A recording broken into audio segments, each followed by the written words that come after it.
তো যারা আমাকে ঘৃণা করেন, আসিফ হুজুর যুবকদেরকে নিয়ে কথা বলে, যুবকদের কথা বেশি বলে, আরে ভাই আমি মানুষটাও যুবক, আমার ভক্তরাও সব যুবক, ঠিক তো? আর যুবকদের কথা আমি বুঝি ভালো, যুবকরা আমার কথা বোঝে ভালো। তো আমি আবার যে মেয়েদেরকে অসম্মান করি তা না, তবে মাঝে মাঝে আমি বেঈমান যেই মেয়েগুলো আছে এদের বিরুদ্ধে মাঝে মাঝে আমি, কারণ হচ্ছে যুবককে কেউ কষ্ট দিবে, বেঈমানি করে আর এক টাকলাকে বিয়ে করবে, এটা এটা এটা সবাই সহ্য করলো। আমি আল্লাহ সবাইকে হেদায়াত দান করুক, পড়া আমিন।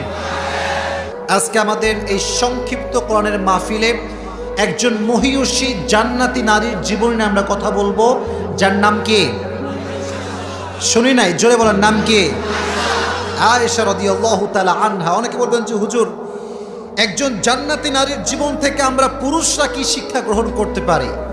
আমি আসিফের একটা গ্যারান্টি শোনেন, যদি কেউ জান্নাতে যেতে চায়, আম্মা জান আয়েশার জীবনের কয়েকটা মেসেজ তাকে জান্নাত পাওয়ার জন্য যথেষ্ট কারণ বানিয়ে দিবে। সুবহানাল্লাহ পড়লেন না? এবার প্রশ্ন করি সবাইকে, এদিকে আমার চোখে। নবীজির একজন মাত্র স্ত্রী ছিলেন যিনি ভার্জিন ছিলেন, কুমারী ছিলেন, যার কখনো আগে বিয়ে হয় নাই, তার নাম ছিল কি? জোরে বলেন না, নাম কি? নবীজির স্ত্রীদের মাঝে একজন স্ত্রী সবচাইতে কম বয়সের ছিলেন, প্রথমে ম্যাচিউর ছিলেন না, তার নাম কি? আয়েশা। আয়েশার বাবার নাম কি, কে বলতে পারে? আবু বকর। ইসলামের সেকেন্ড খলিফা না প্রথম খলিফা? আবু বকর রাদিয়াল্লাহু তাআলা আনহুর মেয়ের নাম হচ্ছে আয়েশা রাদিয়াল্লাহু তাআলা আনহা।